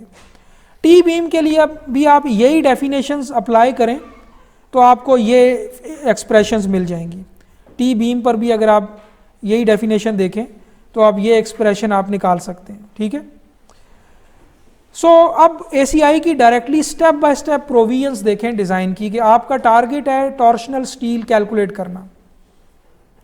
पहला स्टेप ये है कि आप ये चेक करें कि TU is greater than fee TR और नॉट। सो असल में देखा जाए तो पहला स्टेप है कि TU कैलकुलेट करें, सेकंड स्टेप है कि TR कैलकुलेट करें, TCR, ठीक है। ये जो क्रिटिकल टॉर्शन है ये आपको इसके लिए ACI के नेक्स्ट प्रोविजन में गाइडलाइंस मिल जाएंगी। असल में टॉर्शनल डिज़ाइन आपकी एग्जिस्टिंग फ्लेक्सुरल रीइंफोर्समेंट और शियर रीइंफोर्समेंट में इजाफा कर देगा, ठीक है। सो अगर देखा जाए तो जो फाइनल आपने स्ट्रक्चरल ड्राइंग बनानी है जो कि जाके इम्प्लीमेंट होने जाएगी, उसमें आपकी फाइनल रीइंफोर्समेंट जाएगी। उसमें आप ये नहीं कहेंगे कि ये शियर की रीइंफोर्समेंट है, ये टॉर्शन की है, ये फ्लेक्चर की है। उसमें तो आपने फाइनल नंबर ऑफ बार्स कहनी है, ठीक है। तो अगर देखा जाए तो आपकी बीम डिज़ाइन का प्रोसेस आज कंप्लीट होगा जब आप टॉर्शनल डिज़ाइन भी करेंगे। और टॉर्शनल डिज़ाइन में भी आप देखेंगे अभी ACI की आगे प्रोविजंस आ रही हैं, उनमें भी आपने ऐसे चेक्स अवेलेबल हैं जो लगाने हैं, जो अगर पास ना हो तो आपको क्रॉस सेक्शन रिवाइज करना पड़ जाएगा। ठीक है, यानी ये भी बिल्कुल मुमकिन है कि टॉर्शन आपके क्रॉस सेक्शन की रिवीजन का बाइस बन जाए एंड पे आप जब टॉर्शन डिज़ाइन कर रहे हो। सो वो आगे अभी आ रहे, वो प्रोविजन आगे आ रही है। ठीक है, सो अब सिचुएशन ये है कि आपको आर्किटेक्ट ने एक ट्रायल रीइंफोर्समेंट दी, आपने सबसे पहले उसका मोमेंट डिज़ाइन किया और देखा कि ये ट्रायल काफ़ी है या नहीं काफ़ी, या इसमें कोई रिवीजन चाहिए या नहीं चाहिए। लेट से वो फाइनल हो गई, फिर आपने उसका शेयर डिज़ाइन किया तो स्टर्प्स फाइनल कर ली। अब आपने एनालिसिस में देखा कि कुछ बीम्स का टॉर्शनल TU भी जो है वो सिग्निफिकेंट है, शायद इनको टॉर्शन पे डिज़ाइन करना पड़े, तो आप ये चेक लगाएंगे TU is greater than FTR और नॉट। ठीक है, बल्कि असल में देखा जाए तो आगे एक थ्रेश होल्ड टॉर्शन आ रही है जो TCR का 1/4 होती है। अगर TU इसके 1/4 से कम है तो फिर टॉर्शनल डिज़ाइन की बिल्कुल ज़रूरत नहीं है। ठीक है, लेकिन अगर ज़्यादा है तो फिर आप टॉर्शनल डिज़ाइन करेंगे। तो ये चेक पहले देखेंगे, फिर उसके बाद ये प्रोसेस स्टार्ट होगा। ये वही दो प्रोविजंस हैं कि अगर तो आपकी स्टैटिकली इनडिटर्मिनेट स्ट्रक्चर है, ठीक है, और आपको ये पता है कि टॉर्शनल क्रैकिंग की वजह से स्ट्रेसेस रीडिस्ट्रीब्यूट होंगे, तो फिर आप TU को FTR जितना रिड्यूस कर सकते हैं। यानी अप्लाइड टॉर्शन एनालिसिस ने तो कैलकुलेट कर ली है, लेकिन आपको पता है कि रीडिस्ट्रीब्यूशन और क्रैकिंग की वजह से कभी भी टॉर्शनल मोमेंट क्रैकिंग मोमेंट से इंक्रीज नहीं हो पाएगा किसी एलिमेंट में। जैसे ही इंक्रीज होने लगेगा टॉर्शनल क्रैकिंग होगी और फिर फर्दर टॉर्शन ट्रांसफ़र नहीं होगी। ठीक है, सो ये चीज़ आप चेक कर सकते हैं, लेकिन अभी तो हम वो केस करेंगे कि जिसमें डायरेक्टली टॉर्शन डिज़ाइन की ज़रूरत है। ठीक है, ताकि वो पूरा प्रोसेस देखें। सो TCR जो है वो क्रैकिंग टॉर्शन है, और इसको कैलकुलेट करने के लिए अब ये जो स्लाइड्स हैं ये सारी ACI 318-19 की हैं। ठीक है, ये मैंने वेरीफाई किया है, वहीं से डायरेक्टली ये टेबल और प्रोविजंस कॉपी कर ली हैं। सो क्रैकिंग टॉर्शन के लिए नॉन प्रीस्ट्रेस मेंबर के लिए ये एक्सप्रेशन है, प्रीस्ट्रेस के लिए ये है, and non prestress subjected to axial force NU उसके लिए ये थर्ड एक्सप्रेशन है। तो आप देखें इसमें स्पेशल सेक्शन प्रॉपर्टीज़ इस्तेमाल हो रही हैं, ACP PCP, अब ये आपको पता है ये क्या है, और FC प्राइम है, लैम्डा तो 1 होगा इस केस में। ठीक है, सो मोस्ट केसेस में आप ये एक्सप्रेशन A इस्तेमाल करके TCR कैलकुलेट कर लेंगे। फिर ACI ने एक थ्रेश होल्ड टॉर्शन TTH भी डिफाइन की है जो TCR का 1/4 है। तो ये वही तीन एक्सप्रेशंस हैं, बस बॉटम पे 1/4 आ गया, और ये अभी पुराने कोड के मुताबिक आ गया, इसको आपने 19 से वेरीफाई करना है। अगर आपकी जो फैक्टर टॉर्शन है TU is less than TTH, और TTH क्या है 1/4 ऑफ TCR, ठीक है, तो फिर तो टॉर्शन डिज़ाइन की ज़रूरत नहीं है। ठीक है, तो ये भी आपने चेक करना है। ज़ाहिर है जब TCR कैलकुलेट करेंगे तो TTH भी कैलकुलेट हो जाएगा। सो अब आ जाते हैं उस केस पे कि जिसमें आपको ये पता चला कि टॉर्शन डिज़ाइन की ज़रूरत है। ठीक है, तो अब आपको इसका मतलब है कि TN कैलकुलेट करना है, जिसको आपने TU के साथ इक्वेट करना है। TU should be less then FTN, ये है आपकी डिज़ाइन इक्वेशन। इसी को अगर मैं दूसरी तरह लिख लूँ तो FTN should be greater than TU, ये है मेरी टॉर्शन की डिज़ाइन इक्वेशन। जो TN है वो है अल्टीमेट टॉर्शनल कैपेसिटी, ठीक है, जो कि बाद में फैक्टर ऑफ सेफ्टी से या स्ट्रेंथ रिडक्शन फैक्टर से मल्टीप्लाई होके इक्वेट कर दी जाएगी TU के साथ। सो बेसिकली ये शुड बी ग्रेटर देन और इक्वल टू TU होना चाहिए। तो TN के लिए जो ACI में एक्सप्रेशन अवेलेबल हैं वो दो हैं। ठीक है, एक एक्सप्रेशन जो है वो देखें A0 आपको पता है क्या है, FYT टॉर्शनल स्टील का जो है वो FY है। थीटा जो है वो आपका एंगल है, वो अभी आ जाएगा, उसके बारे में ACI की क्लियर गाइडलाइंस हैं कि ये आपने क्या लेना है, आमतौर पे 45 डिग्री लेते हैं। ए टी जो है वो क्या है? A T is the area of one leg of a closed stirrup resisting torsion. तो ए टी असल में टॉर्शनल रीइंफोर्समेंट है स्टरअप की फॉर्म में, ठीक है। तो एक टी एन आपको या टॉर्शनल कैपेसिटी मिलेगी जो स्टरअप की फॉर्म में जो टॉर्शनल स्टील है उसका फंक्शन है, उसकी टर्म्स में है। अच्छा, दूसरी एक्सप्रेशन देख लें, वो भी टी एन है, उसमें ए नॉट आपको पता है वही 0.85 ए नॉट एच, वो आपने डायमेंशन देखी हुई हैं। एफ वाई रो एच आपको पता है, ये भी स्पेशल सेक्शन प्रॉपर्टी है। ए एल क्या है असल में? A L is the area of longitudinal torsional reinforcement, यानी जो टॉर्शन की वजह से आपको लॉन्गिट्यूडनल स्टील देनी है। इसका मतलब ये हुआ कि ये दो एक्सप्रेशन जो आपको टॉर्शनल कैपेसिटी दे रही हैं, एक एक्सप्रेशन आपको स्टरअप प्रोवाइड कर देगी और दूसरी एक्सप्रेशन आपको लॉन्गिट्यूडनल स्टील प्रोवाइड कर देगी, टॉर्शन के केस की, दोनों की। तो आप ये इसको फी से मल्टीप्लाई करें, इसको टी यू के बराबर रखें, ठीक है। इसको मैं इक्वल मल्टीप्लाइड बाय फी करता हूँ और इक्वल टू टी यू रख देता हूँ। इसी तरह इसको भी मैं मल्टीप्लाई बाय फी करता हूँ और इक्वल टू टी यू रख देता हूँ।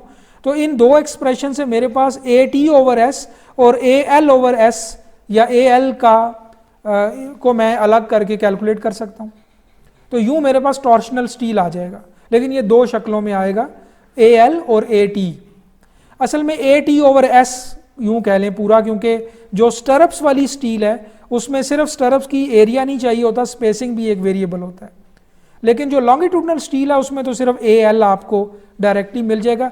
ये ए एल आपने ऐड करना है फ्लेक्सुरल स्टील में, और ये ए टी ओवर एस आपने ऐड करना है शीयर स्टील में।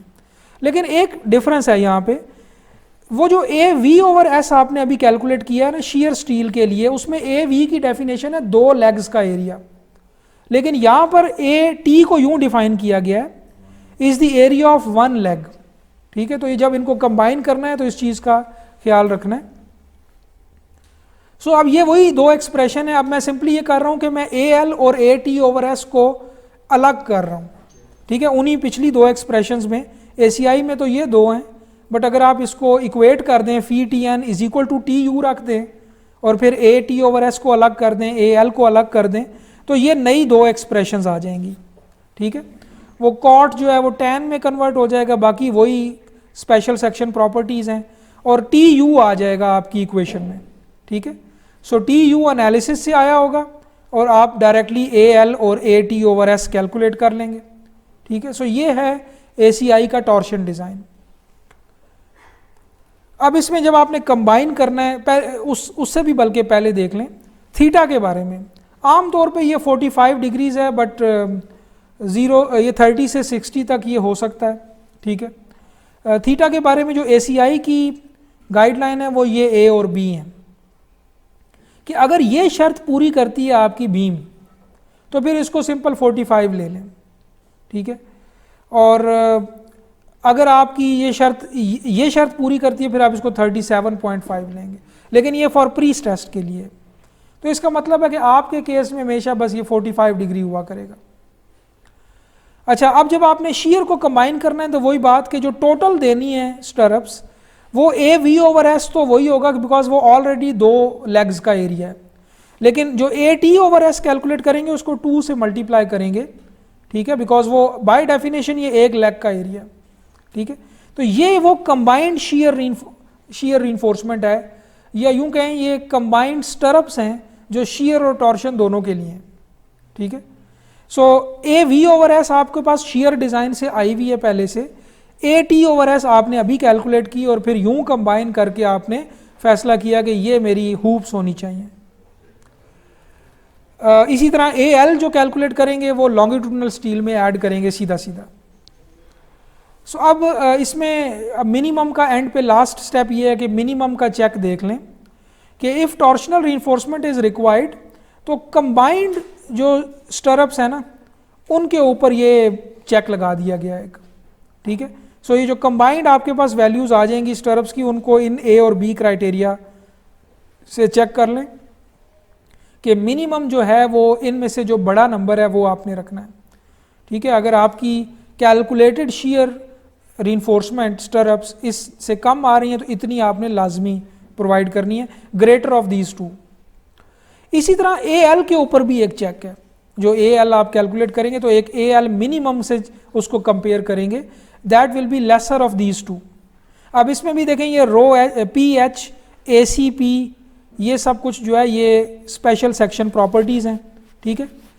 फिर इसमें आप एक और भी चीज़ ये देखें कि AL का जो मिनिमम का क्राइटेरिया है वो AT/S पे डिपेंड कर रहा है, यानी मिनिमम स्टील, लॉन्गिट्यूडनल स्टील जो टॉर्शन के लिए आपने देनी है उसका मिनिमम का क्राइटेरिया के अंदर शीयर जो टॉर्शन के लिए शीयर स्टील है वो आ रही है।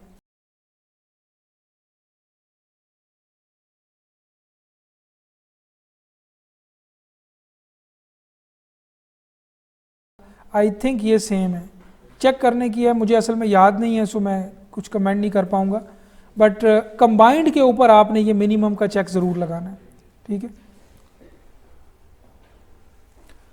फिर एक और एडिशनल चेक है जो आप खुद अभी गेस करें कि ये क्या होगा। ACI ये कहता है कि इस स्टेज के ऊपर आपके पास देखें VU भी अवेलेबल है, TU भी अवेलेबल है, फ्लेक्सुरल डिज़ाइन हो चुका है, क्रॉस सेक्शन ऑलरेडी आपके पास है। आप क्रॉस सेक्शनल डायमेंशंस मॉडिफाई करेंगे अगर ये बात सेटिस्फाई ना हो, और ये बात क्या है, सॉलिड क्रॉस सेक्शंस के लिए आप कह रहे हैं कि VU/BD स्क्वायर प्लस TU का कोई फंक्शन और special section properties square should be less than phi times VC/BD। VC अब वही है, यानी ये शेयर टेकन बाय कॉन्क्रीट है, 2√FC प्राइम BWD, या जो उसकी अपडेटेड एक्सप्रेशन आ गई हुई है, प्लस 8 टाइम्स √FC प्राइम। अगर ये इनइक्वालिटी सेटिस्फाई नहीं होती तो अब आपको क्रॉस सेक्शन चेंज करना पड़ेगा। अब इसमें मोमेंट का रोल नहीं है, टॉर्शन इस्तेमाल हो रही है TU और VU शीयर, ठीक है। अब आप गेस करें कि इस इक्वेशन की फॉर्म क्या है, इनइक्वालिटी के एक साइड पे क्या है और दूसरी साइड पे क्या है। वैसे तो मैथमेटिकली नज़र आ रहा है, बट ये असल में नेचर वाइज क्या चीज़ें बनती हैं। देखें जो VU/BD क्या है, एक तरह का शीयर स्ट्रेस, एक तरह का क्या बल्कि ये अप्लाइड शीयर स्ट्रेस बन गया। TU का भी एक फंक्शन है और फिर इन दो का स्केयर होके अंडर रूट हो रहा है, मतलब दो फोर्सेस, दो एक्शंस कंबाइन हो रहे हैं अप्रॉक्सीमेटली स्टैटिस्टिकली, ठीक है। यानी जैसे एक फोर्स A होती है फिर दूसरी फोर्स B है, तो आप एक रिजल्टेंट फोर्स निकालते हैं A² + B² अंडर रूट, ठीक है। आप एक रिजल्टेंट फोर्स कैलकुलेट करते हैं। तो अगर आप देखें तो इस इनइक्वालिटी के एक साइड पर शीयर और टॉर्शन का कंबाइंड इफेक्ट है, उनका इंटरैक्टिंग इफेक्ट है, ठीक है, इफेक्ट है यानी अप्लाइड एक्शन, ठीक है, डिमांड। और दूसरी साइड पर देखें तो कैपेसिटी है, ठीक है। So demand should be less than phi times capacity. So आप देखें ये बिल्कुल राइटली इन्होंने गेस किया कि इसका तो ओरिजिन समझ आता है, 8√FC प्राइम BD हमने देखा है कि ये मैक्सिमम कैपेसिटी है जो स्टील आपकी प्रोवाइड कर सकता है शीयर में, और VC जो है वो कंक्रीट की कंट्रीब्यूशन है, अगर BD से डिवाइड कर देंगे तो स्ट्रेस में आ जाएगा, क्योंकि लेफ्ट साइड स्ट्रेस की शक्ल में है, राइट साइड भी स्ट्रेस की शक्ल में। ये 1.7 कोई कैलिब्रेटिंग फैक्टर हो सकता है जो इस इक्वेशन को सेट करने के लिए इस्तेमाल किया गया है। तो देखा जाए तो असल में ये है demand should be less than और equal to phi times capacity, ठीक है। ये इसकी जनरल शेप है इस इक्वेशन की। अब डिमांड को अगर अलग से देखें तो असल में ये कंबाइंड एक्शन है शीयर का और टॉर्शन का, जैसे कि हम इस पूरे लेक्चर में ये पढ़ते आ रहे हैं कि ये आपस में इंटरेक्ट करते हैं, ये ऐड अप हो जाते हैं एक तरफ क्रॉस सेक्शन में। तो असल में इनका रिजल्टेंट मालूम किया गया, उसको डिमांड कहा गया, और फिर टोटल कैपेसिटी जो कंक्रीट की तरफ से आ रही है प्लस स्टील की तरफ से आ रही है, ज़्यादा से ज़्यादा जो हो सकती है, ठीक है, इनको ऐड अप करके फी से मल्टीप्लाई करके इस इनइक्वालिटी को देखा गया। तो असल में वही चेक जो हम अकेले शीयर पे पहले लगा रहे थे कि आपका जो अकेले शीयर पर भी हम ये चेक लगा रहे थे ना कि आपका जो मैक्सिमम शीयर है वो इससे कम होना चाहिए, VU should be less than, हमने कहा था कि VC plus maximum V max जो हमने कहा था 8/√FC'। ठीक है, सो अब हमने असल में कंबाइंड शियर और टॉर्शन पे चेक लगाया है, बिल्कुल उसी तरह जैसे अभी मिनिमम स्टील पिछली स्लाइड में हमने देखा है, कंबाइंड शियर और टॉर्शन की स्टील पे चेक लगा था। तो यहाँ पे क्रॉस सेक्शन की साइजेस के ऊपर भी जो चेक लगा है वो भी कंबाइंड शियर और टॉर्शन के डिमांड वर्सेस कैपेसिटी को कंपेयर किया गया। अगर ये इनइक्वालिटी इस स्टेज पर आके अब सेटिस्फाई नहीं होती तो दोबारा से अपने क्रॉस सेक्शन मॉडिफाई करेंगे आप। ठीक है, पूरा प्रोसेस रिपीट होगा। हॉलो के लिए ये डिफरेंट हो गया है, सॉलिड के लिए डिफरेंट है, बट बात एक ही है। फिर एंड पे कुछ एडिशनल रिक्वायरमेंट्स हैं। ठीक है, कि डी डिस्टेंस पे कैलकुलेट की जाए, ये स्ट्रेंथ इससे कम नहीं होनी चाहिए। फिर इसके अलावा स्पेसिंग जो है उसकी रिक्वायरमेंट्स हैं, ये अब अपडेट होनी चाहिए। असल में आपने ये सब रिक्वायरमेंट्स ACI 318-19 से वेरीफाई करनी है। ठीक है, क्योंकि ये नंबर फ्रीक्वेंटली चेंज होते हैं। अभी जो मैंने आपको स्क्रीनशॉट दिखाए हैं इनमें भी जहाँ पर भी आप देखेंगे लाइन लगी हुई है, ये मॉडिफिकेशंस हैं। ठीक है, सो ये सब चीज़ें आपने वेरीफाई करनी है। सो अब एंड पे एक एग्जांपल देखें टॉर्शन डिज़ाइन की, इससे आपको ये पूरा प्रोसेस समझ आ जाएगा। बड़ा सिंपल केस है कि एक रेक्टेंगुलर RC की बीम है, इसका FC' और FY गिवन है, TU एनालिसिस से आ चुका हुआ है, VU एनालिसिस से आ चुका हुआ है, मोमेंट के अगेंस्ट डिज़ाइन हो चुका है। ठीक है, सो और इसी तरह शियर स्टरअप्स भी आपने, ठीक है, वो नंबर 4 की देनी है। 1.5 इंच क्लियर कवर एज्यूम करें। MU के अगेंस्ट जो AS है वो ऑलरेडी कैलकुलेटेड है 3.52 इंच स्क्वायर। तो बॉटम स्टील आपको पहले से पता है और आपने बॉटम पे लाजमी नंबर 8 की बार्स इसमें रिक्वायरमेंट है कि देनी है। ठीक है, तो इसका मतलब है आप अभी चाहें तो नंबर 8 की बार्स से जो ये एरिया है उससे नंबर ऑफ बार्स बॉटम पे दे सकते हैं। बट हमें चूंकि पता है कि एक AL अभी कैलकुलेट होके आना है जो इसमें ऐड होगा 3.52 में। ठीक है, और फिर कंबाइंड बॉटम पे बार्स आएंगी। ठीक है, या मॉडिफाई हो जाएगी रीइंफोर्समेंट। सो अभी टॉर्शन डिज़ाइन करें, ये क्वेश्चन है। सो पहला स्टेप तो ये होगा कि हम स्पेशल सेक्शन प्रॉपर्टीज़ कैलकुलेट करें, क्योंकि वो आगे हर जगह यूज़ हो रही हैं, TCR में भी यूज़ हो रही हैं, यानी TTH में भी यूज़ हो रही हैं। सो स्पेशल सेक्शन प्रॉपर्टीज़ आप कैलकुलेट करेंगे अपनी इनिशियल डायमेंशंस को इस्तेमाल करते हुए और क्लियर कवर को इस्तेमाल करते हुए। ठीक है, और फिर जो आपने स्टरअप्स अगर नंबर 4 की देनी है तो वो भी इस्तेमाल होगा, उसका भी आपको पता है कि नंबर 4 का भी सेंटर लाइन से आप लेंगे वो जो एरिया लेंगे। ठीक है, सो इसका मतलब है डाया ऑफ दी स्टरअप्स का भी इस्तेमाल है cross sectional special section properties calculate करने में। सो पहला स्टेप वही है कि स्पेशल सेक्शन प्रॉपर्टीज़ कैलकुलेट करें और देखें कि टॉर्शन डिज़ाइन आपको चाहिए या नहीं चाहिए।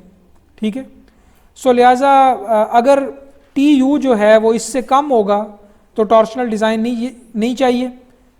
इस केस में वो कम नहीं आया तो टॉर्शन मस्ट बी कंसिडर्ड। ठीक है, सो इसमें जो PCP ACP चाहिए था वो आपने पहले कैलकुलेट कर लिए हुए हैं पहले स्टेप में। तो स्टेप नंबर 1 इज कि इज टॉर्शनल रीइंफोर्समेंट नीडेड और नॉट नीडेड। नीडेड होने के बाद आप आगे चलेंगे और उसमें फिर अब ये जो sectional properties remaining sectional properties हैं वो आप कैलकुलेट करेंगे। A0H AOH फिर A0 खुद D जो बनेगा आगे, फिर PH जो आपका पेरीमीटर है, ये सब कैलकुलेट करेंगे। स्टेप 3 ये है कि आप ऑलरेडी जो शियर की वजह से कंक्रीट शियर की वजह से जो कंक्रीट सेक्शन है उसकी फिजिबिलिटी चेक करेंगे। और ये वो इक्वेशन है जो अभी आपने देखी है जिसमें देखें ये VU/BD TU ओवर वो चीज़ है। ठीक है, सो अभी आप चेक कर लेंगे VC असल में इसने सिंपल इक्वेशन से कैलकुलेट कर लिया है 2√FC'BD से। बाकी सब चीज़ें गिवन है, VU TU गिवन है, पुट करके देखा कि सेटिस्फाई कर रहा है या नहीं। अगर इसी स्टेज पे पता चल जाए कि क्रॉस सेक्शन नाकाफ़ी है तो आप फिर दोबारा बैक चले जाएंगे और फिर स्पेशल सेक्शन प्रॉपर्टीज़ भी रिवाइज हो जाएंगी, सब कुछ चेंज हो जाएगा। लेकिन अभी ये हमारा ये जो रिजल्टेंट स्ट्रेस है कंबाइंड शियर और टॉर्शन का वो 246 आया इनइक्वालिटी की एक साइड, और जो कैपेसिटी कैलकुलेट होके आई राइट साइड पे वो 474 psi आई। तो इसका मतलब है सेक्शन इज सफिशिएंटली लार्ज। अब हम जाएंगे दोनों तरह की टॉर्शनल स्टील कैलकुलेट करने पे। पहली तरह की स्टील है ट्रांसवर्स टॉर्शनल स्टील, यानी AT/S, ठीक है।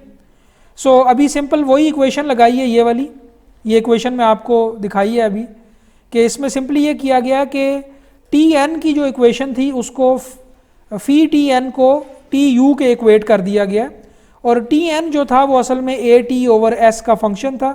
AT/S को एक तरफ कर लें तो ये इक्वेशन आ जाती है। सो आपके पास ये AT/S आ गया। असल में इसको पूरे को कैलकुलेट करेंगे तो इसके क्या यूनिट बनेंगे, इंच स्क्वायर पर इंच, यानी इतना एरिया इतनी स्पेसिंग के लिए, ठीक है। सो ये नंबर आपके पास आ गया। ये एक लेग का एरिया है 0.0167, बाय डेफिनेशन ये एक लेग का एरिया। ये अब ऐड होना चाहिए AV/S में, ठीक है, लेकिन ये ऐड इस तरह नहीं होना चाहिए, ये 2 टाइम्स ऑफ AT/S होके ये है आपकी कंबाइंड स्टरअप्स, ठीक है। जो AV/S है ये शेयर डिज़ाइन से आएगा।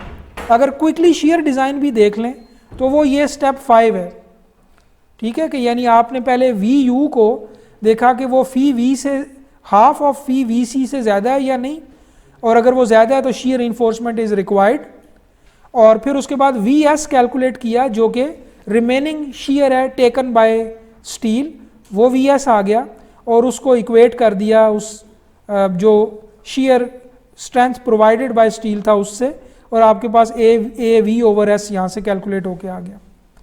सो VS is actually equal to FY/T AV/D/S। तो ये इक्वेशन लगाई गई है, इसमें इस V को, ये VS है असल में, इस VS को कैलकुलेट किया गया इस एक्सप्रेशन से और इक्वेट कर दिया गया, यहाँ से AV/S को कैलकुलेट कर लिया गया।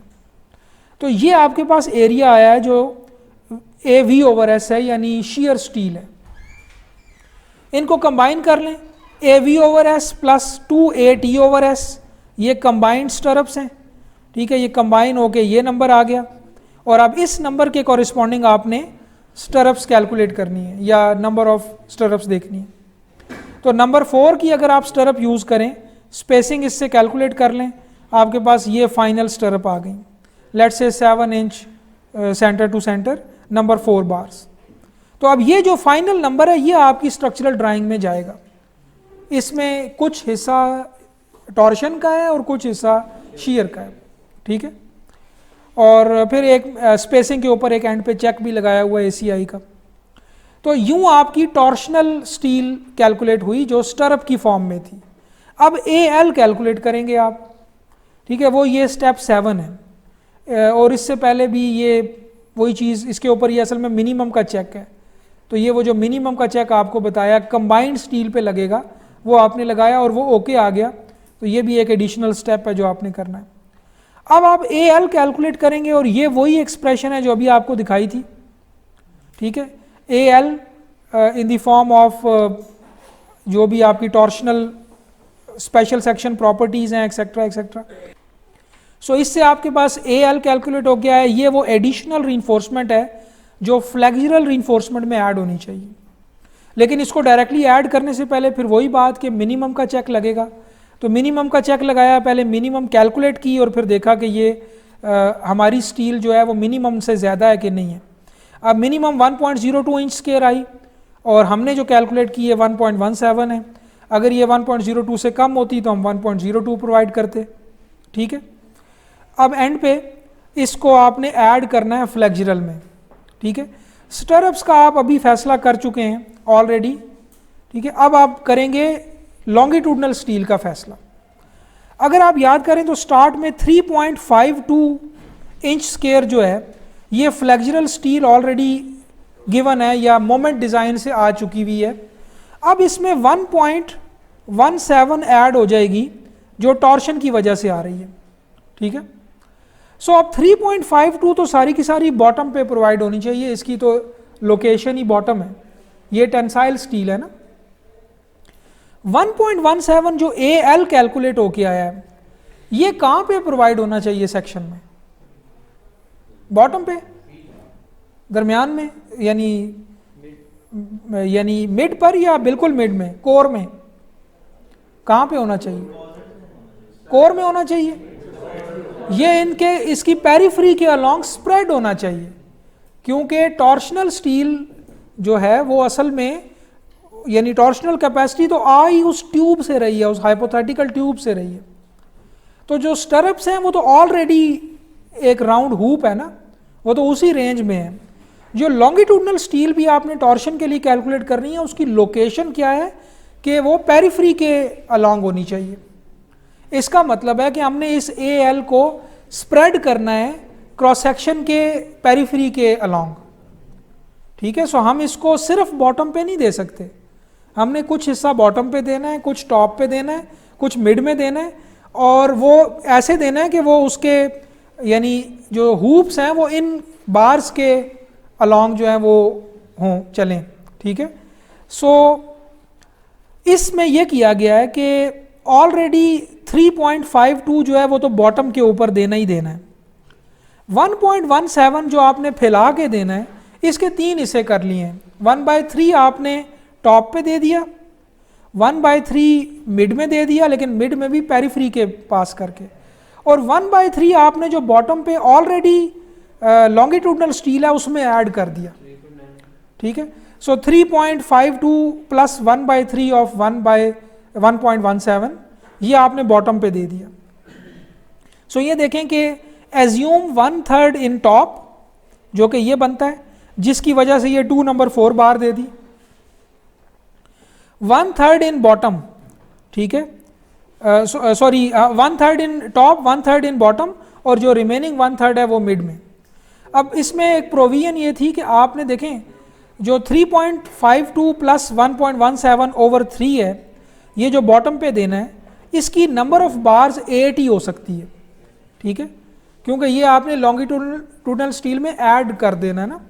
तो लिहाजा जो भी टोटल एरिया बना 3 पॉइंट, यानी इसका मैं एरिया अगर लिखूं तो वो बनेगा 3.52 प्लस 1.17 डिवाइडेड बाई 3। इधर का एरिया लिखूं तो ये है 1.17 डिवाइडेड बाई 3, और टॉप में भी वही हो जाएगा 1.17 डिवाइडेड बाई 3।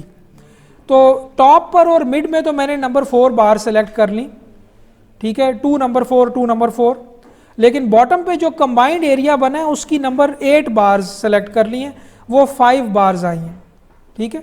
सो ये बॉटम पे देखें 5 बार्स दी हुई हैं। और इसी तरह शेयर भी, स्टील भी जो फाइनल था वो ये था, number 4 closed ties at the rate of 7 inch centre to centre. अब ये है फाइनल रीइंफोर्समेंट जो आपकी इंप्लीमेंट होने जाएगी, जो तीनों एक्शंस के अगेंस्ट फाइनल डिजाइन है। तीनों कौन से एक्शंस? मोमेंट, शियर और टॉर्शन, ठीक है। सो यूं आपने ये रीइंफोर्समेंट प्रोवाइड करनी है, टॉर्शनल रीइंफोर्समेंट। सो इस एग्जांपल को दोबारा से पढ़ें, इसको ऑटोमेट करें, अपनी किसी भी बीम के लिए आपके पास सिस्टम हो आपका अपना बनाया हुआ, जो आपका टॉर्शन डिजाइन कर सके गिवन एक्शंस के अगेंस्ट, ठीक है।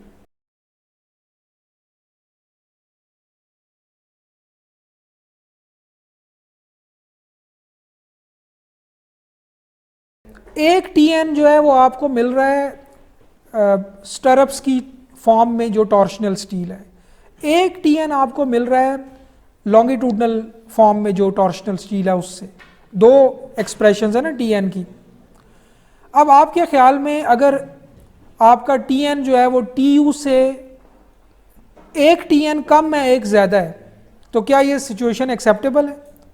बीम तो फिर भी फेल हो जाएगी, बिकॉज जो एक्चुअल पूरी बीम की टीएन होगा वो इनमें से कम वाला होगा, ठीक है। तो ये दोनों इंडिविजुअल टीएन जो हैं वो टीयू से ज़्यादा होने चाहिए, अकेले अकेले, ठीक है। तो इसी क्राइटेरिया पे हमने 2 स्टील कैलकुलेट कर लिए, एक स्टील ट्रांसवर्स वाला, एक लॉन्गिट्यूडनल वाला, ठीक है।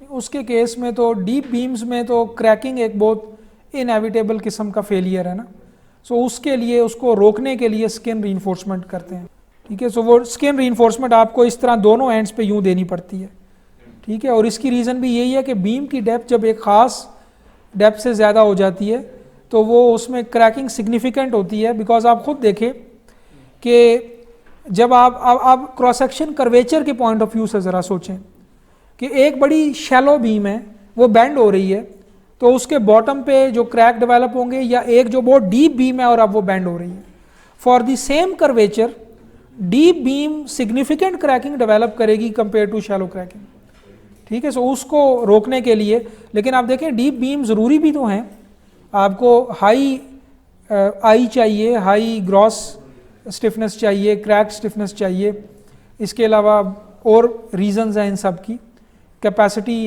इम्प्रूव्ड चाहिए। सो आप फिर उसके लिए जो इस तरह के अनडिजायर्ड फेलियर मोड्स हैं जिनको लिमिट स्टेट्स भी बोलते हैं, उनको अवॉइड करने के लिए ये डिज़ाइन एक्शन लेते हैं। फॉर एग्जांपल स्किन रीइंफोर्समेंट उनमें से एक है।